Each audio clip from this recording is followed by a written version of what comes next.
Hello hello ನೋಡ್ರಿ ನೋಡ್ರಿ ನೋಡ್ರಿ ಮಸ್ತ್ ಹೊಸ ನೋಟಿಫಿಕೇಶನ್ ಬಂದೈತಿ. ನಿಮ್ಮ ಆಲ್ ನೋಟಿಫಿಕೇಶನ್ ಬಗ್ಗೆ ಗೊತ್ತಾಗಿರುತ್ತಾ. ಬಟ್ ನೀವೇನ್ರಿ ಸರ್ ಎಲ್ಲರೂ ಮಾಡಿ ಮುಗಿಸಿರು ತಿರಿ ನಾವು ಅಪ್ಲೈ ಮಾಡಿದ್ವಿ, ಈಗ ನೀವು ಮಾಡೋದಿಲ್ಲ ಮಾಡ್ಬೋದು.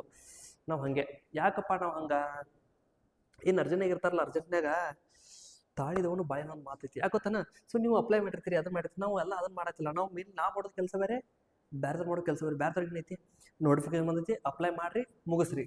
ನಮ್ದು ಹಂಗಿಲ್ಲ, ಏನು ಸಿಲೆಬಸ್ ಐತಿ, ಏನು ಓದಬೇಕು, ಏನು ಓದಬಾರ್ದು, ಪೂರ ಡೀಟೇಲ್ನಾಗ ಹೇಳ್ತೀನಿ. ಹಾಗೆ ಸ್ವಲ್ಪ ಟೈಮ್ ತೊಗೋತೀನಿ. ನಾವು ಟೈಮ್ ಭಾಳ ತೊಗೋತೀವಿ, ಯಾಕಂದ್ರೆ ನಾವು ಸ್ವಲ್ಪ ಏನೇನೋ ಮಾಡ್ತೀವಿ. ಎಲ್ಲಿ ಪೆನ್ ಇನ್ನೊಂದು ಇದು ಒಂದು ಐತಲ್ಲ ಇನ್ನೊಂದು.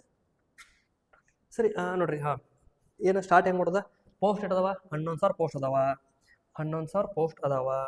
ಅದ ಮೇಲೆ ಗೊತ್ತಾಗಿರುತ್ತಾ ಪೇ ಲೆವೆಲ್ ಏನ ಲೆವೆಲ್ 2 ಪೇ ಐತಿ, 7th ಕಮಿಷನ್ ಪೇ ಇಲ್ಲ 8th ಪೇ ಕಮಿಷನ್ ಆದಷ್ಟು ಬೇಗ ಬರುತ್ತೆ, ಜಾಸ್ತಿ ಆಗುತ್ತೆ ಪೇಮೆಂಟ್. ಸೊ ಇನಿಷಿಯಲ್ ಪೇ ನಿಮ್ದು ಒಂದು 19,000 ಇರುತ್ತೆ. ಆಲ್ಮೋಸ್ಟ್ ಒಂದು ಎಲ್ಲ ಸೇರಿಸಿ ಒಂದು ಎಷ್ಟು ಬರೋದಪ್ಪ ಅಂತಂದ್ರೆ ಇದು ಹೆಂಗೈತೆ. ಹಾಂ, ಸೊ ಏನಾಗುತ್ತಾರೆ ಎಲ್ಲ ಕೂಡಿಸಿ ಒಂದು 35-40 ಸಾವಿರ ಮಟ್ಟ ನಿಮ್ಗೆ ಪೇಮೆಂಟ್ ಬರುತ್ತಾ, ಅಥವಾ 45,000 ಬರ್ಬೋದು. ಅಷ್ಟು ಪೇಮೆಂಟ್ ಇರುತ್ತೆ. ಎಲ್ಲ ಜೋನಿಗೆ ಅಪ್ಲೈ ಮಾಡ್ತೀರಿ. ಸೊ ಕರ್ನಾಟಕದ ಎಷ್ಟು ವೇಕೆನ್ಸಿ ನೋಡಿಲ್ಲ ಮೋಸ್ಟ್ಲಿ. ಅಯ್ಯೋ 80 ಎಷ್ಟು ನೋಡಿಲ್ಲ. ಸರಿ ನೋಡ್ರಿ, ನಾವೊಂದು ಮೇನ್ ಟಾಪಿಕ್ ಅದಲ್ಲ, ವೇಕೆನ್ಸಿ ಎಲ್ಲ ನಮ್ಗೆ ಅಲ್ಲಿ ಗೊತ್ತಾಗಿರ್ತಾವ. ಸೊ ನಾ ಏನು ಮಾಡ್ತೀನಿಪ್ಪ ಅಂತಂದ್ರೆ ಓಪನಿಂಗ್ ಡೇಟ್ ನಿಮ್ಗೆ ಗೊತ್ತೈತಿ, ಎಲ್ಲ ನಿಮ್ಗೆ ಗೊತ್ತಿದ್ದು ಫಸ್ಟ್ 15 ಮೇ 2026 ಸ್ಟಾರ್ಟ್ ಆಗತೈತಿ. 14 ಜೂನಿಗೆ ಮುಗಿಯುತ್ತೆ. 16 ಜೂನ್ಗೆ ನಿಮ್ಮದೇನು ಪಿ ಪೇಮೆಂಟ್ ಆದ್ರೆ 14 ಜೂನ್ ಮಟ್ಟ ನೀವು ಅಪ್ಲೈ ಮಾಡ್ಬೋದು. ಬಟ್ ನೀವು ಇನ್ನೂ ಪಿ ಅಪ್ಲೈ ಮಾಡಿರಿ, ಬಟ್ ಆ ಪೇಮೆಂಟ್ ಏನಿರುತ್ತಲ್ಲ, ಪೇಮೆಂಟ್ ಮಾಡಿಲ್ಪ ಅಂತಂದ್ರೆ ನೀವು 16 ತಾರೀಕು ಮಟ್ಟ ಪೇಮೆಂಟ್ ಮಾಡ್ಬೋದು. ಇನ್ನು ನೀವು ಇಲ್ಲ ನಾವು ಅಪ್ಲೈ ಮಾಡ್ಬೇಕಾರೆ ಏನೋ ಮಿಸ್ಟೇಕ್ ಮಾಡಿಲ್ಪ ಅನ್ನೋಂಗಿತ್ತಂದ್ರೆ ನೀವು 17ರಿಂದ 26 ಮಟ್ಟ ನಿಮ್ಗೆ ಕರೆಕ್ಷನ್ ವಿಂಡೋ ತೊಗೊಂಡೋಗುತ್ತೆ. ಸೊ ಕರೆಕ್ಷನ್ ವಿಂಡೋ ಏನಪ್ಪ ಅಂತಂದ್ರೆ ಕೆಲವೊಮ್ಮೆ ಏನಾಗಿರುತ್ತೆ, ಕೆಲವರು ಸೈ ತಪ್ಪು ಹಾಕಿರ್ತಾರೆ, ಕೆಲವರು ಹೆಸರು ತಪ್ಪು ಹಾಕಿರ್ತಾರೆ, ಏನೋ ಮಿಸ್ಟೇಕ್ ಮಾಡಿರ್ತಾರೆ. ಸೊ ನೀವು ಮಿಸ್ಟೇಕ್ ಮಾಡಿದ್ರಿ ಅಂದ್ರೆ 17ರಿಂದ 26 ಜೂನ್ ಎಲ್ಲಿ 17ರಿಂದ 20 ಅದರ ಪಿ ಪೇಮೆಂಟ್ ಮುಗಿದು ನೆಕ್ಸ್ಟ್ ಡೇಯಿಂದ ಸ್ಟಾರ್ಟ್ ಆಗುತ್ತೆ. 17ರಿಂದ 26 ಜೂನ್ ಮಟ್ಟ ನಿಮ್ಮ correction window, modification window open ಆಗುತ್ತೆ. ಅವಾಗ ನೀವು ಏನೋ ಚೇಂಜಸ್ ಇದ್ರೆ ಮಾಡ್ಕೋಬೋದು. ಫ್ರೀ ಇರಂಗಿಲ್ಲ ಮಕ್ಕಳೆಲ್ಲ, ರೊಕ್ಕ ಅವ್ರು ಫ್ರೀದ ಏನು ಕೊಡಂಗಿಲ್ಲ ರೀ, ಎಲ್ಲ ರೊಕ್ಕ ಕೊಟ್ಟ ಮಾಡ್ಬೇಕು ನೀವು. ಇನ್ನು ಏಜ್ ಲಿಮಿಟ್ ಏನಪ್ಪ, ಏಜ್ ಲಿಮಿಟ್ ಗೊತ್ತಿರುತ್ತೆ. ಜನರಲ್ ನಮ್ಮಂಥವ್ರಿಗೆ 18ರಿಂದ 30 ವರ್ಷ. ಒ ಬಿ ಸಿ ನೀವು ಇದ್ರಿ ಅಂದ್ರೆ 18ರಿಂದ 33 ವರ್ಷ, 3 ವರ್ಷ ರಿಲ್ಯಾಕ್ಸ್ ಇರುತ್ತೆ. ಇನ್ನು ನೀವು SC ST ಆಗಿದ್ರೆ ಅಂದ್ರೆ 18ರಿಂದ 35 ವರ್ಷ, 5 ವರ್ಷ ನಿಮ್ಗೆ ರಿಲ್ಯಾಕ್ಸೇಷನ್ ಇರುತ್ತೆ. ಇದೆಲ್ಲ ನಿಮ್ಗೆ ಗೊತ್ತೇ ಇರುತ್ತಾ.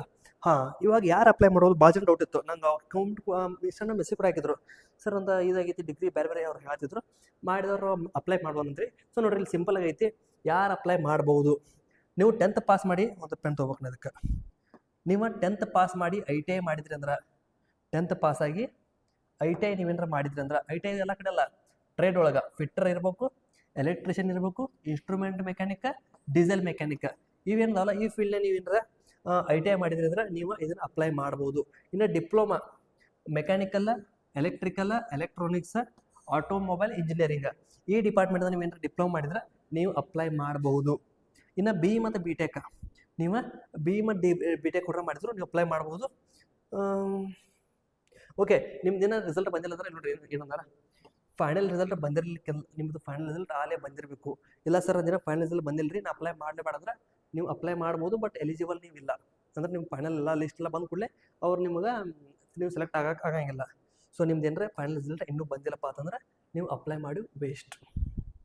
ಸರಿ, ಮುಂದೆ ಅಂದಾರ ನೋಡ್ರಿ, ಇವಾಗ ಮೆಡಿಕಲ್ ಸ್ಟ್ಯಾಂಡರ್ಡ್ ಭಾಳ ಜನ ಕೇಳ್ತಿರ್ತಾರೆ, ಸರ್ ಮೆಡಿಕಲ್ ಹೆಂಗಿರುತ್ತೆ ರೀ, ಫಿಸಿಕಲ್ ಹೆಂಗಿರ್ತೈತಿ. ಸೊ ಮೆಡಿಕಲ್ ಸ್ಟ್ಯಾಂಡರ್ಡ್ ಇರುತ್ತಪ್ಪ ಅಂತಂದ್ರೆ A1 ಮೆಡಿಕಲ್ ಸ್ಟ್ಯಾಂಡರ್ಡ್ ಇರುತ್ತೆ. ಏನು A1 ಅಂತಾರೆ. ಸೊ ಮೆಡಿಕಲ್ ಸ್ಟ್ಯಾಂಡರ್ಡ್ ಭಾಳ ಥರ ಡಿಫ್ರೆನ್ಸ್ ಅದಾವ. ಅಥವಾ ಇದು A1 ಅಂದ್ರೆ ಏನು ಬರುತ್ತೆ ನೋಡ್ರಿ, ಲೈಕ್ ಸಿಂಪಲ್ದಾಗ ಡಿಸ್ಟೆನ್ಸ್ ವಿಷನ್ 6/6 ಇರಬೇಕು. ವಿದೌಟ್ ಗ್ಲಾಸಸ್ ಅಂದ್ರೆ ಕಣ್ಣ ಕ್ಲಿಯರ್ ಇರಬೇಕು, ಚಸ್ಮಾ ಹಾಕೋಲ್ಲ. ಇಂಡಿಪೀಸ್ಗೆಲ್ಲ ಚಸ್ಮಾ ಹಾಕೊಂಡು 6/9 ನಡೀತೈತಿ. ಬಟ್ ಇಲ್ಲಿ 6/6 ಚಸ್ಮಾ ಇಲ್ಲ. ಯಾಕಂದ್ರೆ ಆಟೋ ಲೋಕೋ ಪೈಲಟ್ ಅಂದ್ರೆ ಏನು, ಟ್ರೈನ್ ಓಡಿಸೋರ, ಟ್ರೈನ್ ಓಡಿಸೋ ಮುಂದೆ ಬಂದ ಫಾಗಿಗೆ ಇರುತ್ತೆ, ರೋಡ್ ಕಾಣ್ಲಿಕ್ಕರೆ ಹೆಂಗೆ, ರೋಡ್ ಹಳ್ಳಿ ಕಾಣ್ಲಿಕ್ಕರೆ ಹೆಂಗೆ ಮಿಸ್ ಆಗುತ್ತಲ್ಲ. ಹಾಗಾಗಿ 6/6 ಇರಬೇಕು, ವಿದೌಟ್ ಗ್ಲಾಸಸ್. ಫಾಗಿಂಗ್ ಏನೋ ಟೆಸ್ಟ್ ಇರುತ್ತೆ, ಅದು ಫಾಗಿಂಗ್ ಟೆಸ್ಟ್ ಇರುತ್ತೆ, ಅದು ಮಾಡಿಸ್ತಾರೆ, ಅದು ನಿಮ್ದು ಕರೆಕ್ಟ್ ಇರಬೇಕು. ಇನ್ನು ನಿಯರ್ ವಿಷನ್ ಅಂದ್ರೆ ಸನೇ ಇದ್ರೆ ಕಾಣಿಲ್ಲ, ದೂರ ಇದ್ರೆ ಕಾಣಲ್ಲ. ಕೆಲವರು ಇರ್ತಾವೆ ಮಯೋಫಿಯಾ, ಹೈಪರ್ ಮೆಟ್ರೋಪಿ ಅಂತ ಇರ್ತಾವೆ. ಸೈನ್ಸ್ ಕಲ್ತ್ರೆ ಗೊತ್ತಿರುತ್ತೆ. 10th ಇತ್ತು ಸೈನ್ಸ್ ಕಲಿಕ್ರೆ ನೀವು ನಾರ್ಮಲ್ 10th ಇದ್ದಾಗ ಇರುತ್ತೆ. So near vision without glasses 0.6 ಇರಬೇಕು. ಆಮೇಲೆ ಸ್ಟ್ರಿಕ್ಟ್ ನೋಡ್ರಿ, ಲೇಸಿಕ್ ಸರ್ಜರಿ ಆಗಿರಬಾರ್ದು. ಲೇಸಿಕ್ ಸರ್ಜರಿ ಅಥವಾ ಯಾವುದೋ ಒಂದು ರಿಫ್ರಾಕ್ಟಿವ್ ಕಣ್ಣೆ ಆಲ್ಮೋಸ್ಟ್ ಕಣ್ಣಿಂದ ಯಾವುದು ಸರ್ಜರಿ ಆಗಿರ್ಬಾರ್ದು ಅನ್ಕೋರಿ ಸಿಂಪಲ್ದಾಗ. ಮತ್ತು ನೋಡ್ರಿ ಮತ್ತೇನೈತಿ, colour vision, night vision, binocular vision test ಇವೆಲ್ಲ ಪಾಸ್ ನೀವು ಮಾಡಬೇಕು. ಆಲ್ಮೋಸ್ಟ್ ಕಣ್ಣುಗಳು ಮಾತ್ರ ಏನೈತಿ, ಕಣ್ಣು ಏನಿರ್ತಾವಲ್ಲ ಪರ್ಫೆಕ್ಟ್ ಇರಬೇಕು. ಯಾಕಂದ್ರೆ ಅದಕ್ಕೆ ಬೇಕಾದ್ರೆಲ್ಲ ಬಟರ್ ಮೇಲೆ ಓಡಿಸೋದಿರುತ್ತೆ, ಬೇಕಾದ್ರೂ ಕಣ್ಣ ಮೇಲೆ ಕಾಣ್ಬೇಕು ಕರೆಕ್ಟಾಗಿ. ಹಾಗಾಗಿ ನಿಮ್ಮ ಕಣ್ಣ ಕರೆಕ್ಟಾಗಿ ಇರಬೇಕು. ಸೊ ಎಕ್ಸಾಮ್ ಹೆಂಗಿರುತ್ತಾ, ಸೆಲೆಕ್ಷನ್ ಹೆಂಗಿರುತ್ತಾ ನೋಡ್ರಿ, ಮೊದಲ CBT 1 ಎಕ್ಸಾಮ್ ಇರುತ್ತೆ. CBT 1 75 ಕ್ವಶನ್ಸ್ ಇರ್ತಾವೆ. CBT 2 ಇರುತ್ತೆ. ಆಮೇಲೆ ಹೇಳ್ತೀನಿ ಒಂದೊಂದು ಪ್ಯಾಟರ್ನ್ ಹೆಂಗಿರುತ್ತೆ ಎಲ್ಲ ಹೇಳ್ತೀನಿ. ಆಮೇಲೆ ಆಪ್ಟಿಟ್ಯೂಡ್ ಇರುತ್ತೆ, ಸೈಕೋ ಟೆಸ್ಟ್ ಇರುತ್ತೆ, ಆಮೇಲೆ ವೆರಿಫಿಕೇಶನ್ ಮೆಡಿಕಲ್, ಅದಂತೂ ಕಾಮನ್ ಎಲ್ಲ ಎಕ್ಸಾಮ್ ಇರುತ್ತೆ. ಸರಿ, ಮುಂದೆ ನೋಡ್ರಿ, ಇಲ್ಲೈತಿ ನೋಡ್ರಿ ಪ್ಯಾಟರ್ನ್ ಏನೈತಿ. ಸೊ ಪ್ಯಾಟರ್ನ್ ಏನಪ್ಪಾ ಅಂತಂದ್ರೆ ಮೇನ್ಲಿ ಮ್ಯಾಥಮೆಟಿಕ್ಸ್ ಇರುತ್ತಾ. ಮ್ಯಾಥಮೆಟಿಕ್ಸ್ ಎಷ್ಟು ಕ್ವಶನ್ ಇರ್ತಾವ? 20 ಕ್ವಶನ್, ಒಂದು ಕ್ವಶನ್ಗೆ 1 marks, 20 marks.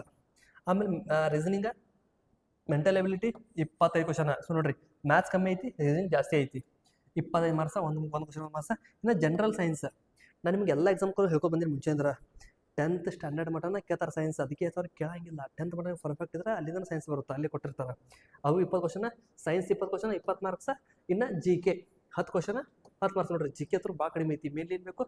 Reasoning, science, maths. G K ಭಾಳ ಕಡಿಮೆ ಐತಿ. ಅದ್ರ ಮತ್ತೆ 5 ಕ್ವಶನ್ ಜಿ ಕೆನೂ ಕೇಳ್ತಾರ, ಕರೆಂಟ್ ಅಫೇರ್ಸು ಕೇಳ್ತಾರ, ಮತ್ತೆ ಏನು ಕೇಳ್ತಾರ.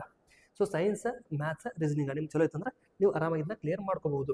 ಸರಿ, 1/3 ನೆಗೆಟಿವ್ ಇರುತ್ತೆ. ಸೊ CBT ನೀವು ಕ್ಲಿಯರ್ ಮಾಡ್ರೆ CBT 2 ಬರ್ತೀರಿ. CBT 2 100 ಕ್ವಶನ್ ಇರ್ತಾವ, 90 ನಿಮಿಷ ಇರುತ್ತೆ.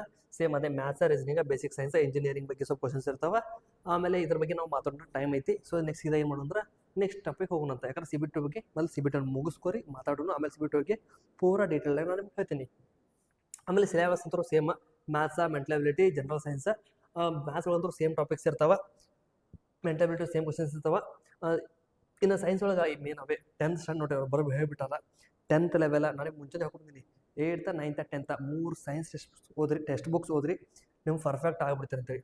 ಸರಿ, ಬೇಸಿಕ್ಸ್ ಇದ್ರ ಬಗ್ಗೆ ಇರುತ್ತೆ. ಇನ್ನು ಅಪ್ಲಿಕೇಶನ್ ಫೀ ಬಗ್ಗೆ ಕೇಳ್ರೆ ಜನರಲ್ ಮತ್ತು OBC ದವ್ರಿಗೆ 500 ರೂಪಾಯಿ ಇರುತ್ತೆ, ಮತ್ತು SC/ST ದವ್ರಿಗೆ 250 ರೂಪಾಯಿ ಇರುತ್ತೆ. ಬಟ್ ಏನು ಇಷ್ಟಪ್ಪ ಅಂತಂದ್ರೆ SC/ST ದವ್ರಿಗೆ 250 ರೂಪಾಯಿ ತುಂಬಿರ್ತಿರಲ್ಲ, ಫೀಮೇಲ್ ಮತ್ತು EBC ದವ್ರು ಕೂಡ 250 ರೂಪಾಯಿ ತುಂಬ್ತಿರಲ್ಲ. ನೀವು ವಾಪಸ್ CBT 1 ನೀವು ಹೋಗಿ ಎಕ್ಸಾಮ್ ಬರೀಬೇಕು. CBT 1 ಎಕ್ಸಾಮ ನೀವು ಬರೆದು ಬಂದ್ರಿಪ್ಪ ಅಂತಂದ್ರೆ ನಿಮ್ಗೆ 250 ರೂಪಾಯಿ ನಿಮ್ಮ ಅಕೌಂಟಿಗೆ ಬಂದ್ಬಿಡ್ತಾವೆ. ಅವತ್ತು ಬರೋಂಗಿಲ್ಲ, ಸ್ವಲ್ಪ ಟೈಮ್ ಆಗುತ್ತೆ, ನಿಮ್ಮ ಅಕೌಂಟಿಗೆ ಬರ್ತಾವ. ಹಂಗೆ ನೀವು ಜನರಲ್ OBC ಇದ್ರಿ ಅಂದ್ರೆ ನೀವು 500 ರೂಪಾಯಿಗೆ ಎಕ್ಸಾಮ್ ಅಪ್ಲೈ ಮಾಡೋಕೆ ನಿಮ್ಗೆ 500 ರೂಪಾಯಿ ತುಂಬಬೇಕು. ಆಮೇಲೆ ನೀವು ಏನಾರ CBT 1 ಎಕ್ಸಾಮ್ ಬರೆದ್ರಪ್ಪ ಅಂತಂದ್ರೆ ನಿಮಗೆ 400 ರೂಪಾಯಿ ವಾಪಸ್ ಬರ್ತಾವೆ.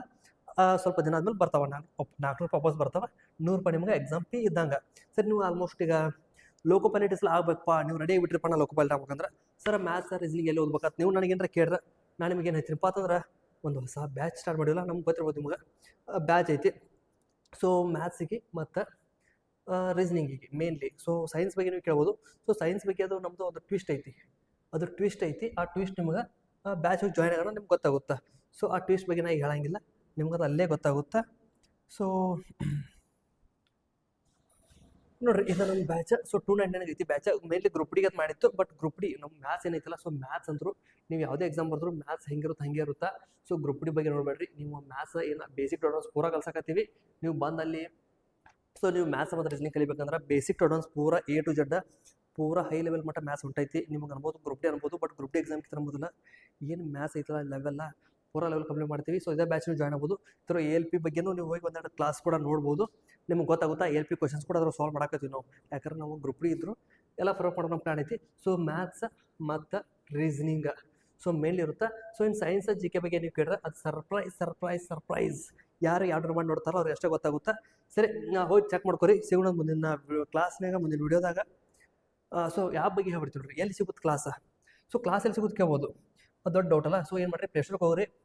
ಪ್ಲೇಸ್ಟೋರ್ಗೆ ಹೋಗಿ ಸಿಂಪಲಾಗಿ ಏನು ಮಾಡಿರಿ, ಸರ್ಚ್ ಹೊಡೀರಿ. ಏನು ಸರ್ಚ್ ಹೊಡಿತೀರಿ? ಚಾಲೆಂಜ್ ಕೋಚಿಂಗ್ ಅಂತೇಳಿ.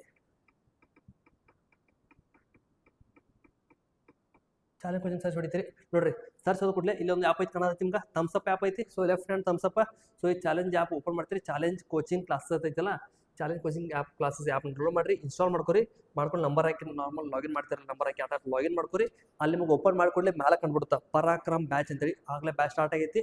Number system, average, LCM SCF ಮುಗ್ದಾವ. ರೇಷಿಯೋ ಚಾಪ್ಟರ್ ಸ್ಟಾರ್ಟ್ ಮಾಡೀವಿ, ಅದು ಇನ್ನೊಂದು ನಾಳೆ ಅಥವಾ ನಾಡ್ದು ಮುಗಿದ್ಬಿಡುತ್ತೆ. ನೆಕ್ಸ್ಟ್ ಟೈಮ್ ಆ್ಯಂಡ್ ಡಿಸ್ಟೆನ್ಸ್ ಟೈಮ್ನಾಗ ಎಲ್ಲ ಕಂಪ್ಲೀಟ್ ಆಗ್ತಾವೆ. ಸರಿ, ಆದಷ್ಟು ಬೇಗ ಜಾಯ್ನ್ ಆಗಿರಿ. ಯಾಕಂದ್ರೆ ನೀವು ಲೇಟ್ ಮಾಡಿ ಜಾಯ್ನ್ ಆದಷ್ಟು ಬ್ಯಾಕ್ಲಾಗ್ಸ್ ಆಗ್ತಾವೆ. ಯಾಕಂದ್ರೆ ಹಳಿ ಚಾಪ್ಟರ್ ಮುಗಿದು ಹೋಗ್ತಿರ್ತಾವೆ, ಹೊಸ ಚಾಪ್ಟರ್ ಬರ್ತಿರ್ತಾವೆ. ನೀವು ಲೇಟಾಗಿ ಜಾಯ್ನ್ ಆಗಿರೋದ್ರೆ ಅವೇನು ಹಳಿ ಚಾಪ್ಟರ್ ಇರ್ತಾವಲ್ಲ ಅವೆಲ್ಲ ಅಲ್ಲೇ ಉಳ್ಬಿಡ್ತಾವೆ. ಹಾಗಾಗಿ ಆದಷ್ಟು ಜಲ್ದಿ ಜಾಯ್ನ್ ಆಗಿರಿ, ಕ್ಲಾಸ್ನ ಅಟೆಂಡ್ ಮಾಡಿರಿ. ಸಿಗೋಣ ಮುಂದಿನ ವಿಡಿಯೋದಾಗ. ಸಿಗೋಣ. ಬಾಯ್. ಓದ್ಕೊಂತೀರಿ, ಓದು ಮಾತ್ರ ಬಿಡಾಕೋಬೇಡ್ರಿ. ಎಷ್ಟು ಓದ್ತೀರಿ ಅಷ್ಟು ರೆಡಿ ಆಗ್ತೀರಿ. ಬಾಯ್.